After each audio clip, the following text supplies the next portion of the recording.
Muito boa noite para quem está ao vivo aqui, para você que está vendo a gravação. Boa noite também, seja muito bem-vindo. E hoje a gente vai fazer uma continuação da aula passada, né? A aula passada, a aula 62, a gente falou o que Jesus não disse. Estou fazendo um resumo bem rápido aqui. A gente falou do arrebatamento secreto, né? Sobre Mateus 24, a gente falou da questão dos olhos, da candeia do corpo, a gente explicou o que é esse termo, né, na tradição judaica, Mateus capítulo 6, sobre o rico, né, não entrar no reino, então a gente contextualizou lá Mateus 19, a questão dos 2 ou 3 reunidos em meu nome, ali estarei eu, então a gente contextualizou Mateus 18, e Mateus capítulo 15, que é a ideia de não importa o que entra, mas o que sai, é isso que importa, então não é bem assim, a gente contextualizou. Então, se você não viu a aula 62, vá para lá, assista, que está muito legal, tá bom? E hoje a gente vai contextualizar 5 coisas que Paulo nunca disse. Então, a gente escuta muito, né? Pessoas ensinando de que Paulo falou determinadas coisas que ele não disse. E a gente vai para uma área agora, né, falando de Paulo, que é um pouco mais complexo. Porque eu não sei se vocês já perceberam, a maioria das pregações, né, são baseadas mais em Paulo do que em Yeshua. Não sei se vocês já repararam nisso. Quando alguém vai falar, não, porque isso daí você está vivendo debaixo da lei. Não, porque isso daí é por causa da lei. Não, o que importa é a graça, não é a lei. Quais os textos que a pessoa se baseia? Basicamente, Romanos e Gálatas. São os 2 textos que as pessoas usam para sustentar essa ideia aí de lei e graça como se fosse uma antítese. Não tem nada de antítese, tá? Lei e graça não está um de um lado do outro. Isso quem colocou foram os religiosos, colocaram um do lado do outro para trazer realmente esse debate, esse embate, né? De que lei é uma coisa, graça é outra. Ou você tem lei ou você tem a graça. Não tem nada a ver. A gente vai contextualizar isso utilizando alguns textos aí de Paulo, né? Aos Romanos, aos Gálatas e outros textos também. Então, a maioria das pregações contra a lei de Deus é baseada no que Paulo disse. Aí eu pergunto, quem veio antes? Quem veio primeiro? Jesus ou Paulo? Jesus veio primeiro, certo? Então, por que raios a gente vai dar mais voz se há se há essa briga entre lei e graça? Por que a gente vai dar voz a Paulo, sendo que Yeshua foi muito claro? Não vim abolir a lei e os profetas. Não vim abolir, mas vim tornar plena. A gente falou sobre isso semana passada, né? A palavra lá é plerosai, em grego, que quer dizer encher até o topo, ok?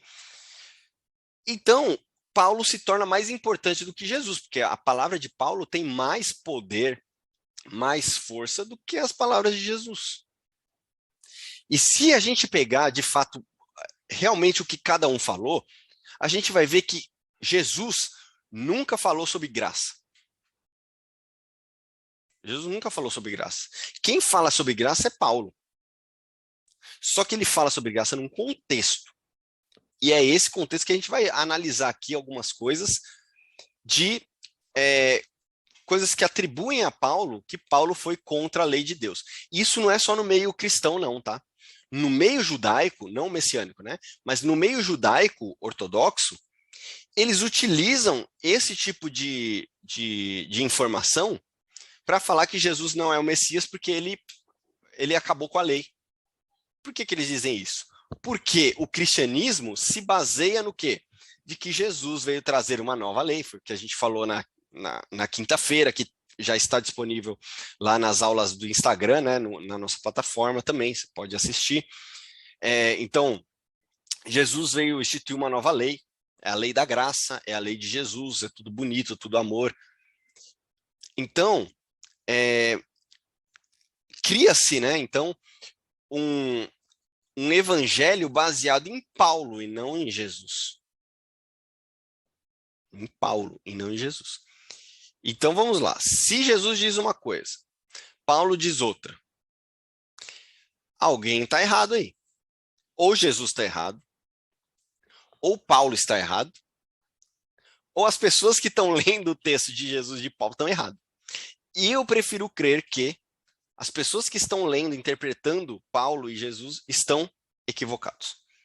Né? Porque eu acredito muito que Yeshua, por ser o Mashiach, ele não veio, né, abolir a lei, ele não veio falar contra a lei, porque foi o Pai que trouxe a lei, que instituiu a lei, que depois outorgou a lei para Moisés. Né? Isso eu explico direitinho lá na aula sobre a lei de Cristo. Né?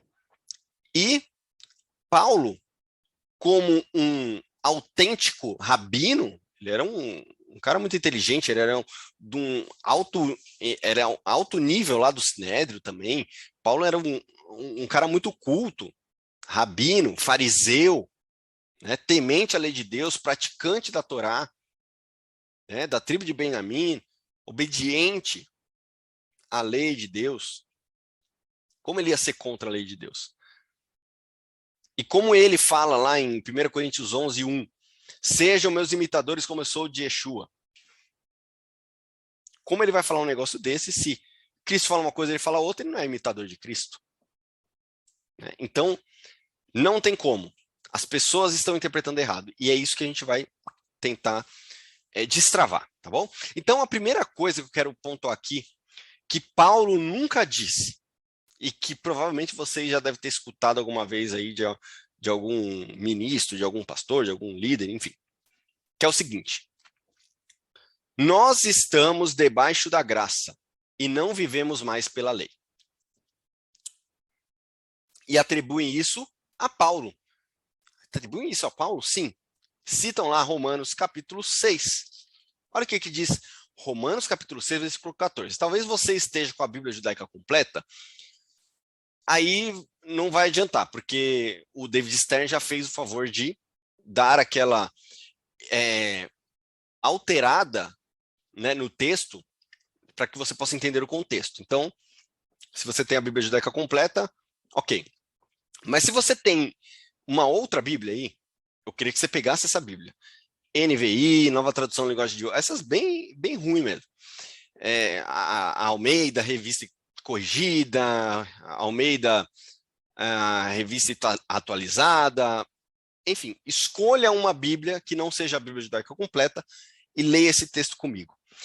Lembrando o que eu falei na aula passada, né, das coisas que Yeshua não disse. Eu vou ler o texto sem contexto, porque é assim que as pessoas utilizam os textos bíblicos. Pegam o texto, tiram do contexto e, ok, pegam o texto sem contexto e jogam lá. Então eu vou fazer isso. Vou pegar o texto sem contexto, para você ver que pode parecer que realmente Paulo vai falar que nós estamos debaixo da graça e não vivemos mais pela lei. Porque olha só, eu vou ler na NVI. Oi? Romanos? Romanos capítulo 6, versículo 14. Romanos 6, 14. Eu vou ler na NVI, tá bom? Diz o seguinte: pois o pecado não os dominará, porque vocês não estão debaixo da lei, mas debaixo da graça. E aí já surge uma outra proposta, de que a lei, ela traz o pecado. Olha só, olha a distorção das coisas. Então, se você tem a lei, você anda com pecado, porque você não está debaixo da graça, você está debaixo da lei. Mas será que Paulo estava falando isso mesmo? A gente tem que contextualizar. Primeiro, como é que a gente contextualiza? É princípio da hermenêutica. O que é hermenêutica? É a ciência da interpretação. Como é que eu vou interpretar um texto bíblico? Eu vejo uma grande parte do que veio antes e uma grande parte do que vem depois, para eu entender o que está acontecendo ali. Ok? Olha só. Se eu começar do capítulo 6, lá no comecinho, desculpa, do capítulo 5, ali no versículo 20, ó. A lei foi introduzida para que a transgressão fosse ressaltada, mas onde abundou o pecado, transbordou a graça, a fim de que, assim como o pecado reinou a morte, também a graça reine pela justiça e tudo mais. Aí ele continua. O que diremos então? Capítulo 6. Pecamos para que a graça aumente? De maneira nenhuma. Nós que morremos para o pecado. Olha, ele está falando de pecado aqui. Não está falando de lei, está falando de pecado, ok? Nós que morremos para o pecado, como podemos continuar vivendo nele? Ou vocês não sabem que todos que nós fomos batizados em Cristo Jesus, fomos batizados em sua morte, portanto fomos sepultados com ele na morte, aí ele fala um pouquinho do batismo, e aí vai falar da questão do pecado, né? Versículo 7. Pois quem morreu foi justificado do pecado. Ora, se morremos com Cristo, cremos que também com ele vivemos. Está falando aqui que viver em Yeshua é viver uma vida que morreu para o pecado. Ok? Tá claro até aqui? Então, agora, se vocês tiverem alguma dúvida, vocês escrevem num papel, tá bom? E aí depois, quando a gente encerrar a aula, faz as perguntas e a gente vai tirando as dúvidas, tá? E aí, beleza, ele vai falando, e ele fala no versículo 10, ó. Porque morrendo, ele morreu para o pecado uma vez por todas, mas vivendo, vive para Deus. Da mesma forma, considerem mortos para o pecado. Ele está falando de pecado aqui. Aí né? Não ofereça os membros do corpo a vocês ao pecado, como instrumento de injustiça e tal. Aí no 14 ele fala isso. Pois o pecado não os dominará, porque vocês não estão debaixo da lei, mas debaixo da graça. Ora, vamos lá. A narrativa está dentro da questão do pecado. Isso antes. E depois? Olha o versículo 15. Vamos pecar porque não estamos debaixo da lei, mas debaixo da graça? De maneira nenhuma. Não sabe que quando vocês se oferecem, ele vai explicar também essa questão de morte, de escravidão, de impureza, de maldade, de pecado. Vai falar de pecado. Ok? Beleza. E olha só, no capítulo 7, lá no versículo 18, no 16, perdão, ele vai falar que vai admitir que a lei é boa. Olha só. Só que ele continua. Versículo 18. Sei que nada de bom habita em mim, isto é, em minha carne. Olha o que ele fala. Em minha carne. Então as pessoas falam assim, ai, eu sou uma pessoa desgraçada, eu não mereço nada, eu sou uma porcaria. Mas não é isso que Paulo está falando. Ele está falando que nada de bom habita aonde? Na minha carne. E quando a gente for ver depois, posteriormente, o que é a carne? Carne é a má inclinação. A ideia de carne é má inclinação. Tá? Então, ele está falando o quê? Que a natureza dele, a má inclinação dele, não habita nada de bom. E que é o que domina o ser humano, né? Aquilo que vai inclinar o ser humano para viver a vida. É a má inclinação, tá? E nós temos que buscar alimentar a outra inclinação, que é a inclinação para o bem, para que haja o equilíbrio e a gente consiga buscar a Torá, tá bom? A ideia é essa. Aí ele fala, ó, porque tenho o desejo de fazer o que é bom, mas não consigo realizá-lo. Pois o que faço não é o bem que desejo, mas o mal que não quero fazer, esse eu continuo fazendo. Ora, se faço o que não quero, já não sou eu quem faz, mas o pecado que habita em mim. Ele está falando que o poder da má inclinação dele é muito forte. Ok? Assim encontro esta lei que atua em mim. Quando quero fazer o bem, o mal está junto a mim. Pronto. Agora temos um contexto aí, né? Então, quando ele fala, pois o pecado não os dominará, porque vocês não estão debaixo da lei, mas debaixo da graça, no grego está escrito o seguinte, hiponomon al hipocarim. O que isso significa? Debaixo, né, sob, né, o hipo, né, hipotiroidismo, né, abaixo do nível exato. Hipopótamo, abaixo da água. Por isso que ele fica embaixo da água, né, hipopótamo.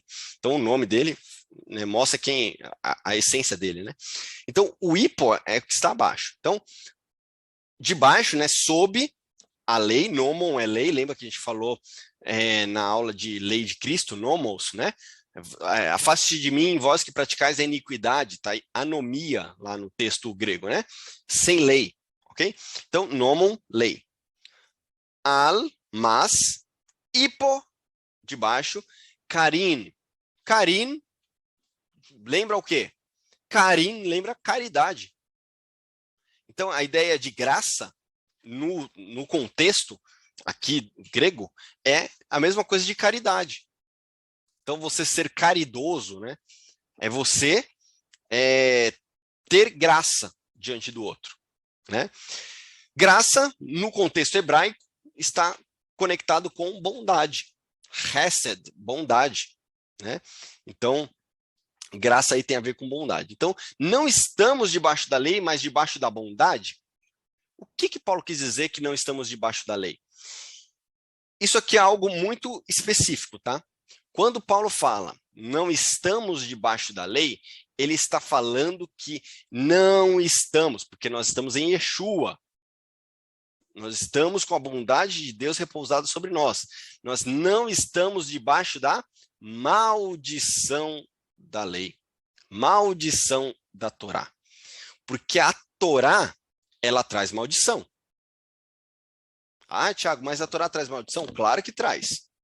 Se você não cumpre a Torá, você transgride a Torá, você não recebe as bênçãos, você recebe as maldições. Quem diz isso não fui eu, foi Deus que disse em Deuteronômio.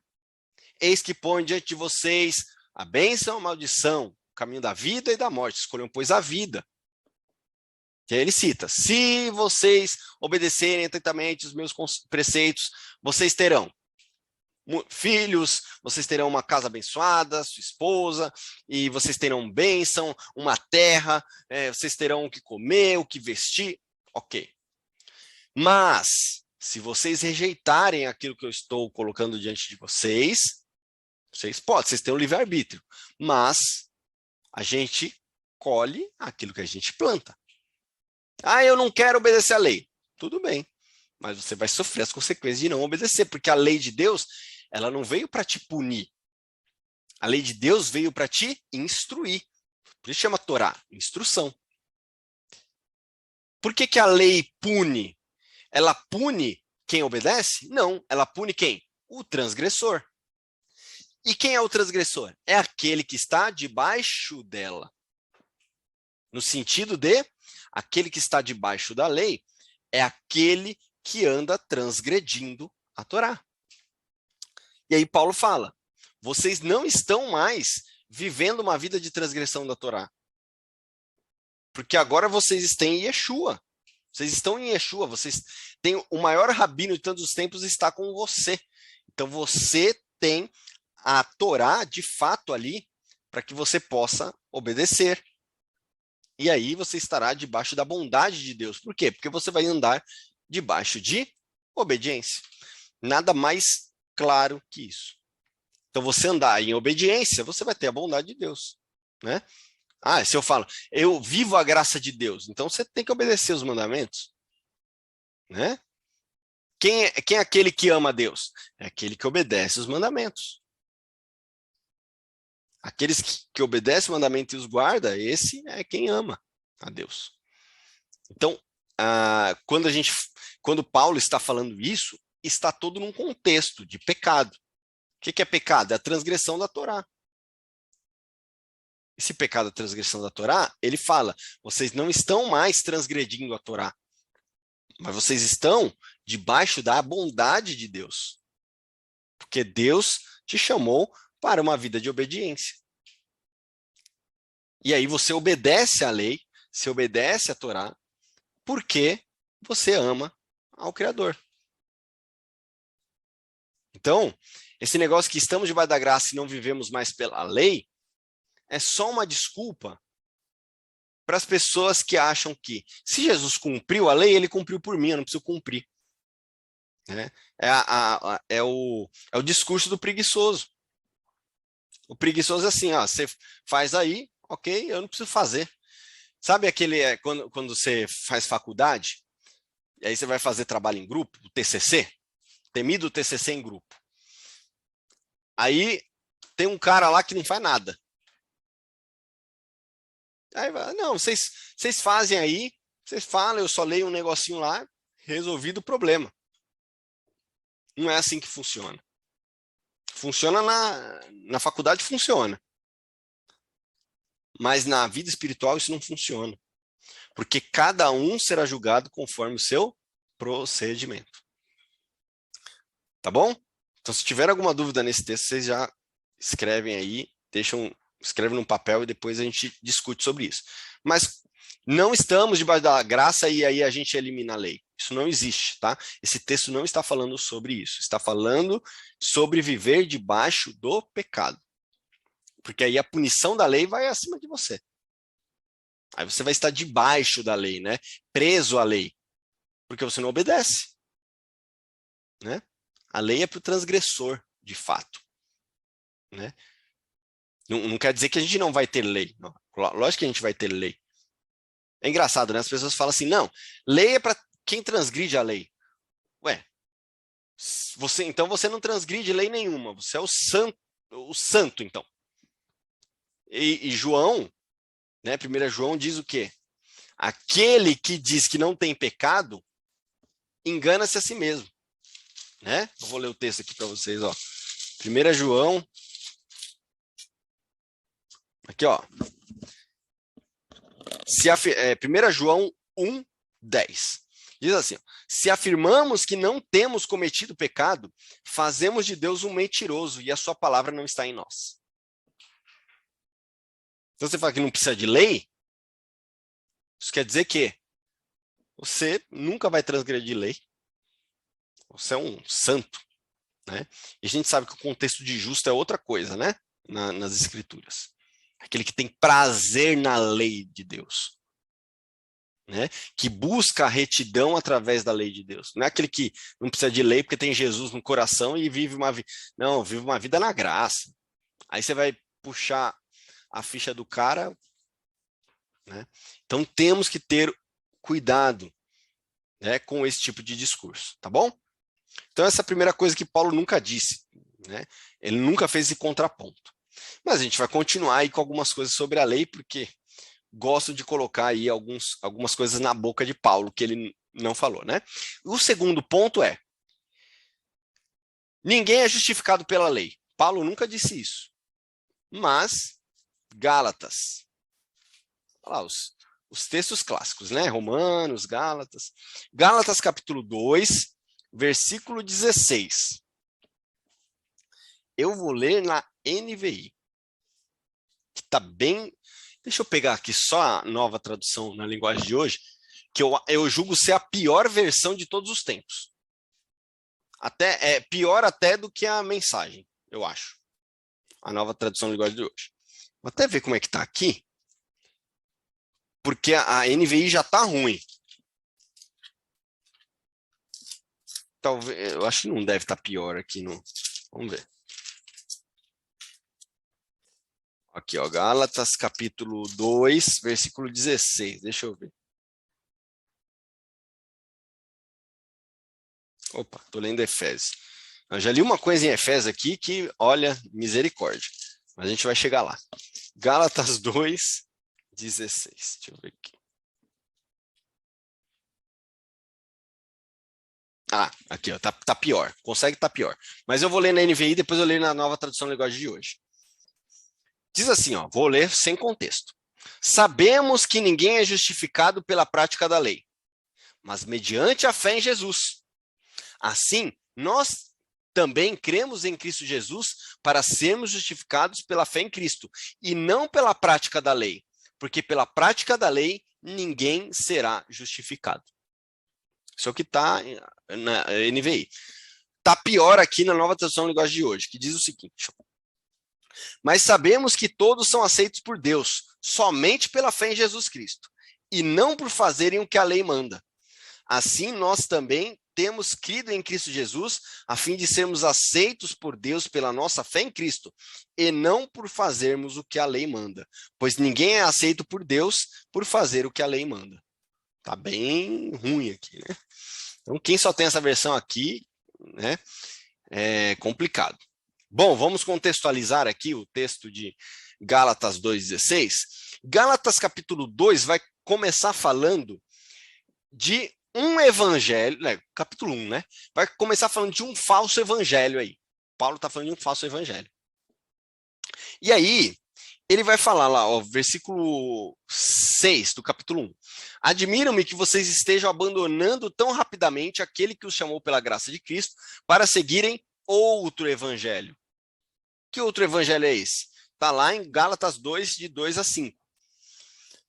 Fui para lá por causa de uma revelação e expus diante deles o evangelho que prego entre os gentios, fazendo-o, porém, em particular aos que pareciam mais influentes, para não correr ou ter corrido inutilmente.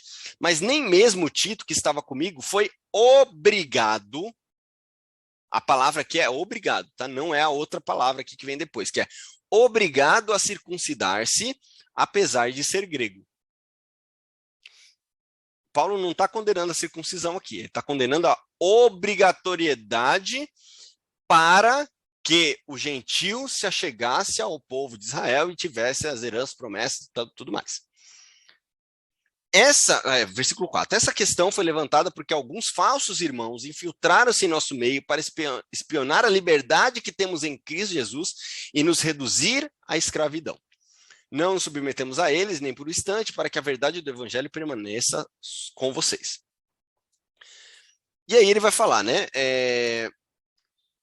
Pregação do evangelho aos incircuncisos, Pedro aos circuncisos, tal. Vai falar disso, né? Da circuncisão. Aí, olha só. Começa, então, o versículo 15. Desculpa, 14. Quando vi que não estavam andando de acordo com a verdade do evangelho, declarei a Pedro diante de todos: você é judeu, mas vive como gentil e não como judeu. Portanto, como pode obrigar gentios a viverem como judeus? Isso não tem nada a ver com a lei, tá? Tem a ver com a obrigatoriedade de se tornar um judeu para ter acesso às coisas. Ok?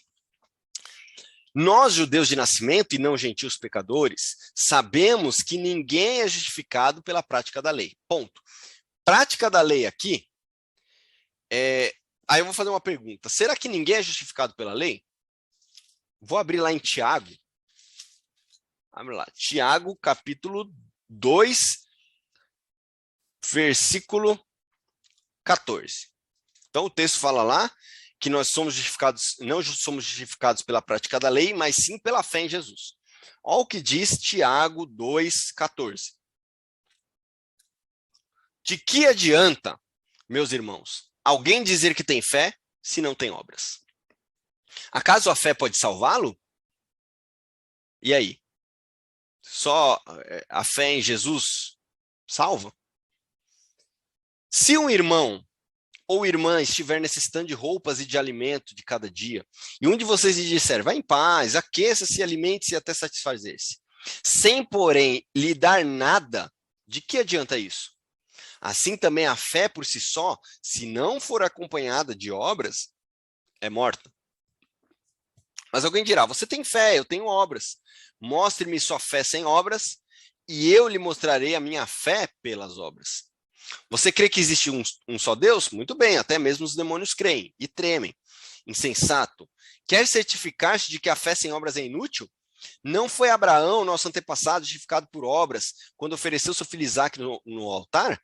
Você pode ver que tanto a fé como as obras estavam atuando juntas, e a fé foi aperfeiçoada pelas obras. Olha só, a fé foi aperfeiçoada pelas obras, e não as obras aperfeiçoadas pela fé. Olha só. 23. Cumpriu-se assim a escritura que diz, Abraão creu em Deus e isso lhe foi acreditado como justiça. Isso aí está lá em Gênesis 15, 6. E ele foi chamado amigo de Deus. Vejam que uma pessoa é justificada por obras, e não apenas pela fé. As duas coisas andam juntas. Esse negócio que ninguém é justificado pela lei é só uma desculpa para tirar a lei de foco e colocar como antítese da graça. E aí criar esse embate aí inexistente. Isso não existe. E o ponto aqui de Gálatas, capítulo 2, versículo 16, a palavra que aparece ali é ergonomos. O que é ergonomos? Ergon significa trabalho, peso, e nomos, lei. Peso da lei, trabalho da lei, obras da lei. Eu acho que a versão da Almeida está escrito obras da lei. Talvez alguma Bíblia aí esteja obras da lei. Não está um tanto errado, porque realmente a tradução do grego é obras da lei. Mas a gente tem que entender isso com a mente judaica. O que seriam as obras da lei? Seriam leis que foram criadas por homens que estavam em proteção da Torá. Então eram comentários, eram um tipo de leis que foram criadas para trazerem uma certa um individualismo ali. Por exemplo, os judeus ali, eles nasceram com Torá. Então eles tinham ali leis que para eles ok de guardar determinadas leis, rígidas até demais para os próprios judeus, né? Como o próprio Yeshua confronta ali alguns fariseus falando da tradição. Vocês colocam a tradição acima do mandamento, meu filho, vocês estão anulando o mandamento. Não é assim, né? E aí, o que acontece? Gentios estão se aproximando. E aí, aquelas pessoas estão fazendo com que aqueles gentios não pudessem se aproximar de forma tão simples. Ah, só chegar aqui e pronto. Por quê? Porque os gentios eles vinham com muita bagagem pagã, idólatra. E a gente vê isso no contexto lá de Romanos 14, que a gente já falou em aulas aqui, né? Do contexto de Romanos 14, de carne sacrificada aí, dos 1 Coríntios 8 também. Então a gente tem alguns embates ali de Paulo com a maioria ali gentílica, né? Na igreja de Roma ali, na igreja de Corinto, tudo mais, porque muitos não-judeus ainda tinham aquela idolatria de estimação, né? E aí, Paulo tem que fazer essa confrontação. Mas ele está confrontando aqui alguns falsos mestres, né? Falsos mestres que estavam o quê? Que estavam criando barreiras para que aqueles gentios não se aproximassem de forma tão simples. Estavam o quê? Pervertendo as boas novas. As boas notícias, o evangelho, né, estavam virando más notícias. Por quê? Porque não era só você se achegar e aprender Torá. Não, você tinha que, antes de se achegar, você devia obedecer certos ritos que não eram da Torá. Eram extra-Torá. Não eram os mandamentos em si, eram da tradição. E aí, Paulo está confrontando isso. Ele está falando assim, ó, é o seguinte, ninguém vai ser justificado por esse tipo de legalismo. Que a Bíblia Judaica Completa traz o legalismo da Torá, né? Nesse verso. Então, o legalismo, que legalismo é esse? É essa obras da lei, né? Esse cerco que foi criado no intuito bom de você não... se você fosse transgredir, você transgredia o mandamento humano, não o mandamento divino. Porque tinha um abismo entre o mandamento humano e o mandamento divino. Só que essa proteção começou a virar o quê? Um legalismo. E esse legalismo impedia os gentios de entenderem realmente o que estava acontecendo ali. E o contexto de Gálatas e Romanos, né? Por mais que na nossa Bíblia vem Romanos primeiro e Gálatas depois, é ao contrário, tá? Gálatas vem primeiro. Tá?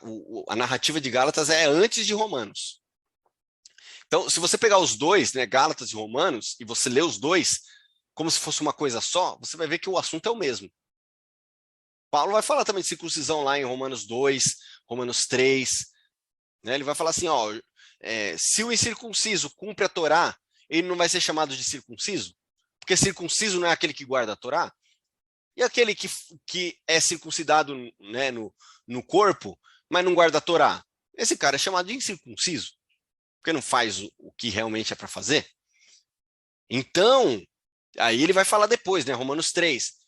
Mas então quer dizer que a circuncisão não vale de nada? Ele fala, não, negativo, porque aos judeus foram confiados os oráculos de Deus, os mistérios de Deus, né? Então ele vai criar ali, aí mais para frente ele vai falar de Abraão, depois ele vai falar, né, que Abraão foi chamado incircunciso, e depois ele se circuncidou. Então veja que o processo não era se circuncide agora entra aqui na família. Não, é o contrário, né? E tanto é que Paulo vai falar aqui de obrigatoriedade da circuncisão. Você tem que circuncidar para agora você pode obedecer a Torá. Agora você faz parte da família. Não, não era assim. Isso era uma perversão do evangelho. Porque o chamado de Deus para a humanidade não é assim. Primeiro você chega, né? Tanto é que o contexto de Gálatas e Romanos também está dentro do contexto de Atos 15, que é o concílio de Jerusalém, que é aquele mínimo que os gentios foram instruídos a obedecer, né? Vocês são... A obrigatoriedade é se afastar de idolatria. Por quê? É de carne sacrificada, né? De sangue e de imoralidade sexual. Por quê? Porque esses 4 pontos era algo muito forte na tradição romana, na tradição pagã. Eles tinham muito isso. As festas da Saturnália, de orgia, né, dessas coisas, tinha orgias, imoralidade sexual, tinha beber sangue de animal, tinha sacrifício para deuses pagãos. Então, essas 4 leis não foram da cabeça deles. Foi de algo que aqueles gentios tinham muito forte na cultura. Eu falo assim, mas peraí, para você entender a nossa cultura aqui, a cultura do reino é afastar de idolatria. Afastar dessas coisas aí que vocês praticavam antes. Então, agora vocês são nova criatura. Agora dá para entender o que Paulo fala, né? Agora vocês são nova criatura. O que passou, passou. Ficou lá para trás. Nova criatura você é agora. Ele está falando disso. Porque em Yeshua, você abandonou essa vida de idolatria. Agora você está enxertado num povo monoteísta, que tem um só Deus, que tem o Shema como testemunho de fé, que tem a Torá como a condução da sua vida. Então veja que as coisas têm um sentido. Não foi algo que surgiu da cabeça deles. Mas eles falam, né? Atos 15, o pessoal só lê até o 20. Leia o 21. Pois a Torá é lida desde os tempos antigos, nas sinagogas, nos sábados. Ou seja, o não-judeu ele tinha que estar em constante contato com o judeu na sinagoga, guardando o Shabat para aprender a Torá. Para que ele possa o quê? Se contagiar com o quê? Com a seiva. E aí Paulo vai falar em Romanos 11. Agora, vocês são enxertados na oliveira. Vocês recebem a seiva da oliveira, não é a outra seiva lá. A outra seiva lá, vocês nem davam fruto. Fica claro agora a ideia? Né? Então, quando Paulo vai falar aqui, ele está falando de algo que está além da Torá, e não a Torá em si. Então, o gentil, ele é aproximado através de Yeshua, e agora ele tem a possibilidade de guardar a Torá. Né? De guardar a Torá. Tá? Então, esse negócio de que ninguém é justificado pela lei é balela. As pessoas são justificadas pela fé e pela lei. Porque a fé sem obras é morta. O que é obra? Se você praticar boas obras, é você dar fruto através da guarda da Torá, obediência aos mandamentos. Amar a Deus. Ok? Então, quebramos mais um aí, o que Paulo nunca disse. Então, ele nunca disse que ninguém é justificado pela lei. Esse texto aí está falando de outra coisa. Ponto 3. As regras... o pessoal fala que Paulo falou isso aí, mas vamos lá. As regras do Antigo Testamento foram crucificadas com Cristo. Vocês já devem ter escutado alguma coisa nesse sentido. E aí, é mesmo? Aconteceu. E quem falou isso? Paulo falou isso. Aonde? Colossenses. Abre lá em Colossenses para você ver. E aí a gente fala, tá bom, vamos abrir lá em Colossenses para ver como que é. As regras do Antigo Testamento foram crucificadas com Cristo. Então vamos lá, vamos ver. Colossenses 2, de 20 a 23. Vamos lá.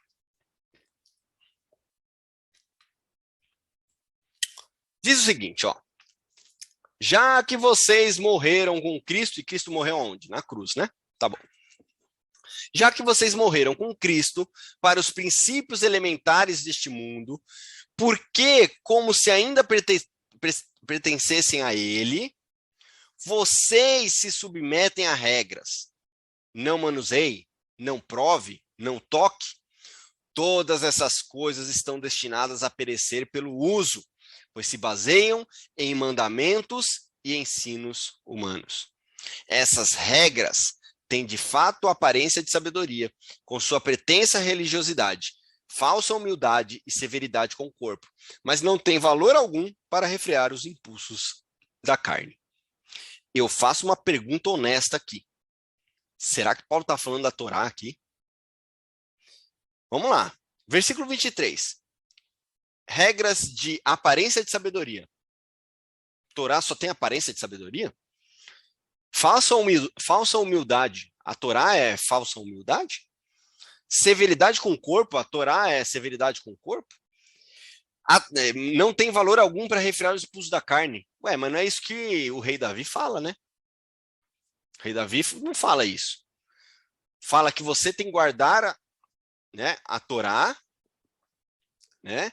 Como o jovem pode manter puro a sua conduta, guardando a Torá no seu coração. O que é guardar a Torá no coração? É pegar a lei de Deus e engolir ela ou pedir para um médico fazer um implante no seu coração? Não. A ideia de ter a Torá no coração significa o quê? Obedecer. Obedecer, a obediência à Torá. Né?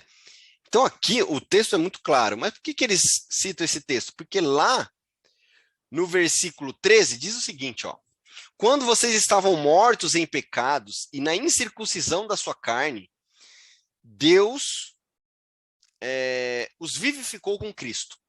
Ele nos perdoou todas as transgressões, aí vem o versículo 14, e cancelou a escrita de dívida que consistia em ordenanças que nos eram contrárias. Ele a removeu pregando-a na cruz. Olha só, removeu pregando-a na cruz. Né? Então, eu vou falar desse ponto um pouquinho mais para baixo, que eu vou unir a um outro texto, e eu vou explicar mais a fundo isso aqui. Mas as regras do Antigo Testamento não foram crucificadas com Cristo. Por quê? Porque essas regras aqui, que é dito no versículo 20, não são as regras da Torá. Que regras são essas? Não manuseie, não prove, não toque. Todas essas coisas estão destinadas a perecer pelo uso, pois se baseia em mandamentos e ensinos humanos. Pronto. Matou. A Torá não é mandamento e ensino humano. É ensino, mandamento que veio de Hashem. Hashem deu para que o homem vivesse uma vida livre, aliás, né? O próprio Pirkei Avot, né? O tratado de Pirkei Avot diz que aquele que obedece à lei é verdadeiramente livre.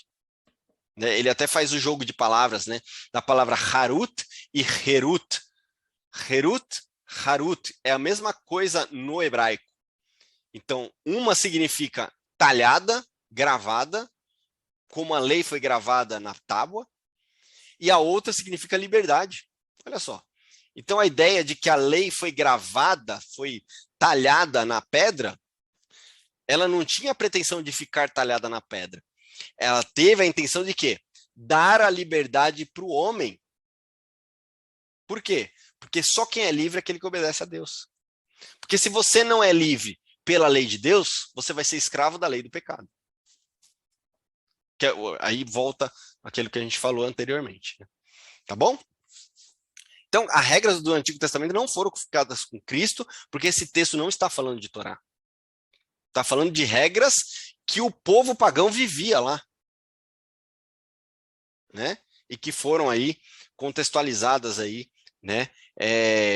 Porque eram mandamentos e ensinos humanos. Tá? Então, mandamentos e ensinos humanos não sobrepõem a Torá. Ok? Quarto ponto. Dizem o seguinte: a graça de Deus agora nos ensina a viver de maneira santa e justa, e não a lei. Não preciso da lei. Porque a graça de Deus que me ensina a viver uma vida santa e justa. E aí, tá lá. É onde tá? Em Tito. Tito, capítulo 2, Paulo que falou, tá lá. Vou achar aqui. Tito. Aqui, ó. Tito, capítulo 2, versículos 11 e 12. Sem contexto. Diz assim, ó. Porque a graça de Deus se manifestou Salvador a todos os homens. Ela nos ensinou, ela nos ensina a renunciar à impiedade e às paixões mundanas e a viver de maneira sensata, justa e piedosa nesta era presente. Eu lendo sem contexto, parece mesmo, né? Que é isso. Porque diz assim, ó, porque a graça de Deus se manifestou Salvador a todos os homens. Ela nos ensina a renunciar à impiedade. Ela quem? A graça. Bom, temos que ver o contexto. Sobe lá para o versículo 1 do capítulo 2 de Tito. Olha o que diz o versículo 1. Diz assim, ó. Você, porém, fale o que está de acordo com a sã doutrina. De acordo com a sã doutrina. E aí ele vai explicar algumas coisas, né? A linguagem sadia dos jovens e tudo mais, né? De viver, enfim. E aí ele para no porque a graça de Deus se manifestou Salvador a todos os homens. Ponto. Acabou. Isso é um adendo que ele faz no meio da narrativa dele. Aí ele continua o versículo 1. Ela nos ensina a renunciar à piedade. Ela quem? A sã doutrina, lá de cima. Não é a graça do versículo anterior. É a sã doutrina lá do primeiro versículo. A sã doutrina nos ensina a renunciar à piedade e às paixões mundanas e a viver de maneira sensata, justa e piedosa nessa era presente. E o que é a sã doutrina? A Torá. Porque a palavra doutrina significa ensino, instrução. E no hebraico, qual que é a palavra para instrução, ensino, orientação? Torá. A sã doutrina é a Torá.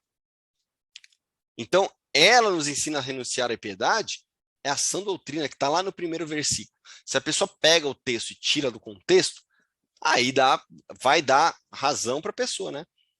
Mas esse porque a graça de Deus se manifestou a Salvador a todos os homens é como se fosse um final de discurso do que vem antes, do versículo 2 ao versículo 10. Então, se você pega esse meio aí, ele está falando, né, está explicando, e ele fala, porque a graça de Deus se manifestou a todos os homens, ou seja, todos vocês são capazes de fazer isso. Ponto. Aí ele volta. Porque a sã doutrina nos ensina a renunciar. E como eu sei disso? Porque lá em Timóteo, 2 Timóteo, capítulo 3, versículo 16, fala que toda a escritura é inspirada por Deus e útil para ensino, repreensão, correção, instrução na justiça, para que o homem de Deus seja apto e plenamente preparado para toda boa obra. Então, toda a escritura era o que é toda a escritura? Paulo está falando do que aqui? Não está falando de Novo Testamento, nem existia. Está falando do quê? Da Torá. Torá é a escritura sagrada, porque veio do próprio Deus. Né? Então, essa história de que a graça de Deus agora nos ensina a viver de maneira santa e justa, então eu não preciso da lei, porque a graça que me ensina, aí é um texto fora do contexto, porque o que vai nos ajudar a manter a nossa conduta reta é a lei de Deus. Ai, Senhor, me ensina a fazer a tua vontade. Só que é uma pessoa que rejeita a lei de Deus. Vai saber fazer a vontade de Deus como? Né? Então, quarto ponto aí, equivocado. Paulo nunca disse isso. Esse ensino não vem da Bíblia. Não vem de Paulo. Vem da cabeça de pessoas que não sabem interpretar a Bíblia. E o último ponto, ponto 5, que aí eu vou finalizar usando o texto de Colossenses 2,14, mas também eu vou usar Efésios 2,15. Porque as pessoas falam, Cristo derrubou o muro que consistia em mandamentos. Ele removeu a lei pregando-a na cruz. São os dois textos, né? Pega os dois textos, tira do contexto e junta os dois. Cristo derrubou o muro que consistia em mandamentos? Efésios 2,15. Olha lá o que diz.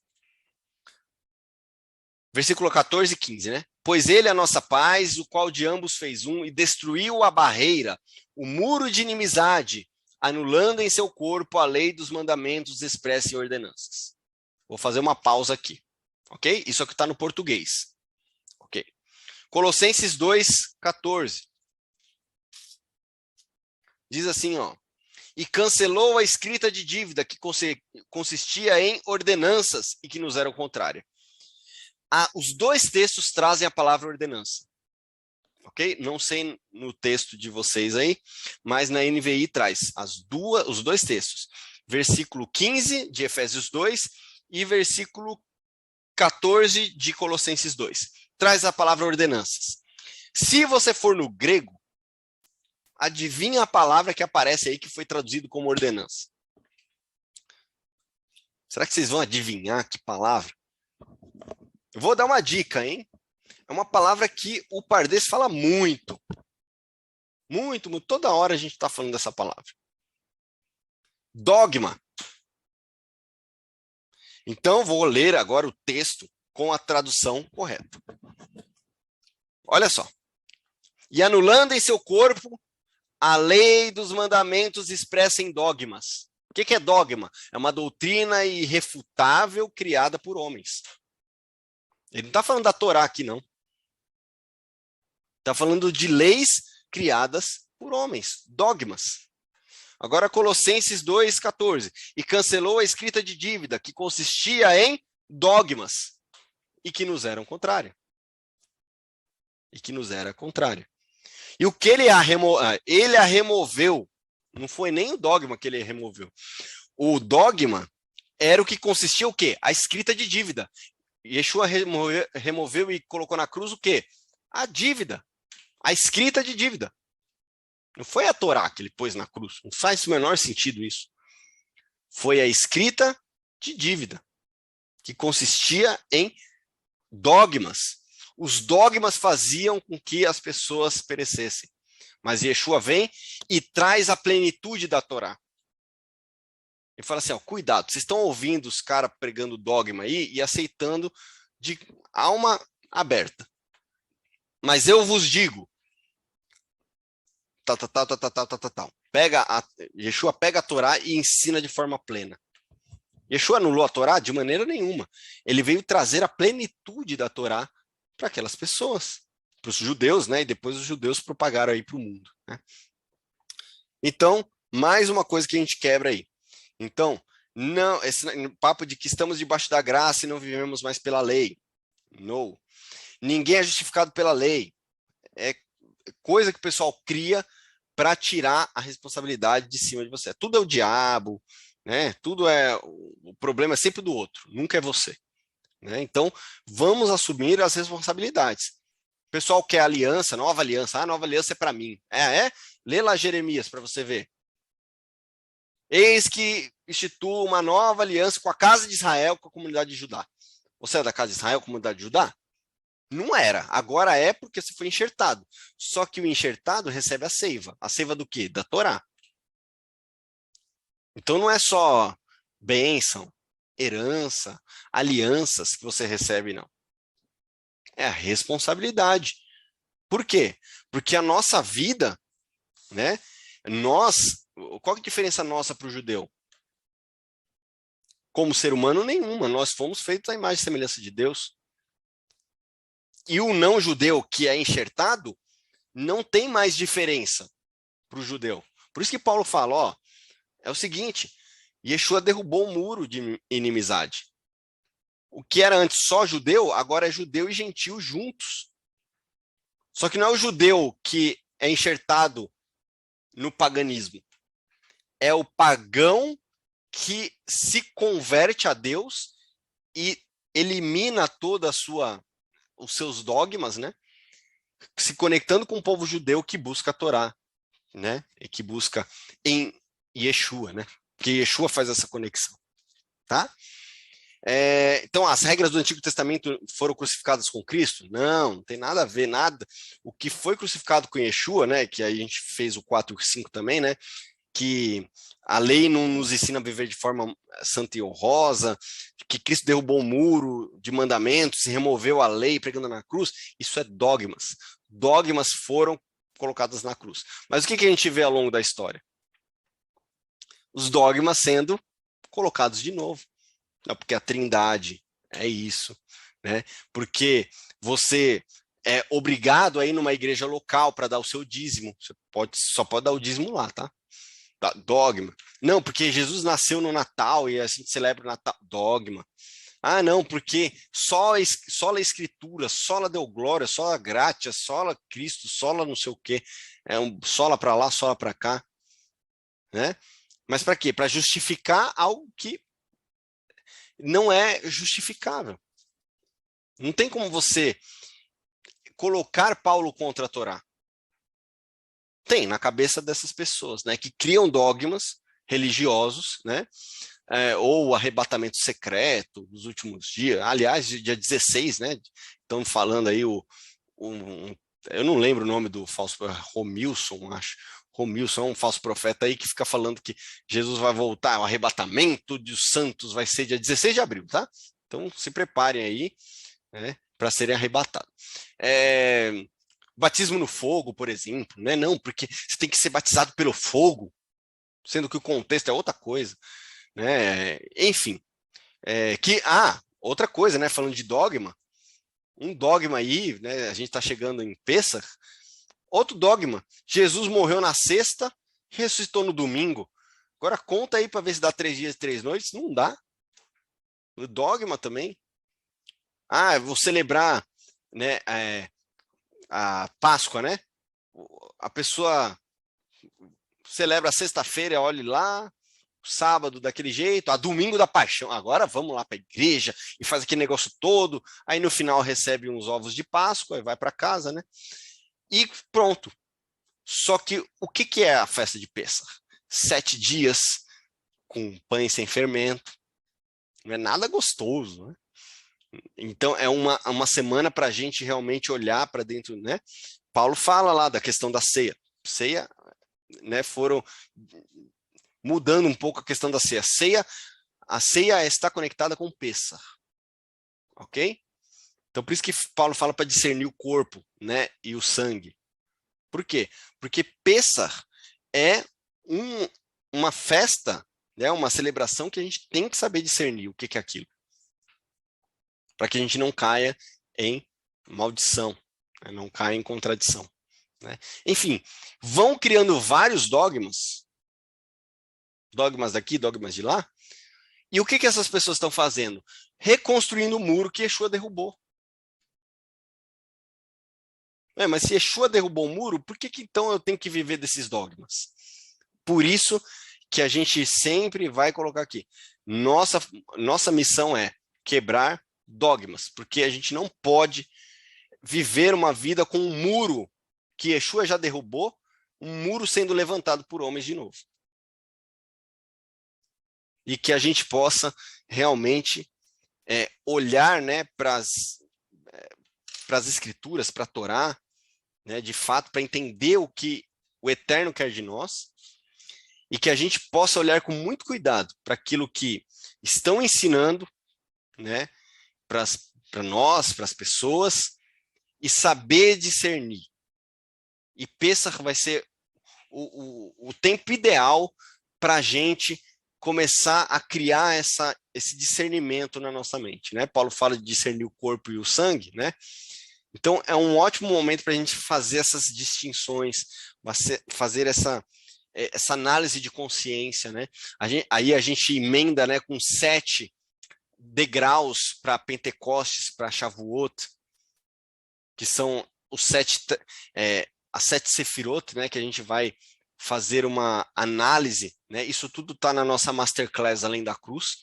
Então tem que estar lá, cada semana, né, 7 semanas aí, retificando a nossa inclinação, então falando das sefirot mais baixas, que são retificadas, tá muito legal mesmo. Então se você ainda não tem aí o Além da Cruz, eu aconselho você a ter, né, para que você possa ampliar isso, o conhecimento com as festas bíblicas, né?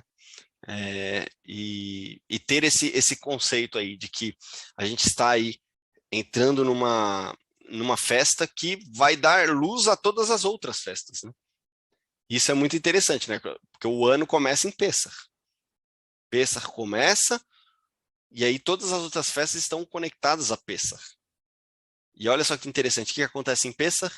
Um cordeiro é morto e o sangue é passado nos umbrais da porta para salvar o povo da morte. Só que acaba aí? Ah, Jesus salvou, morreu em primeiro lugar, mas acaba aí? Não, o povo foi para o deserto e lá ele recebeu o quê? A Torá.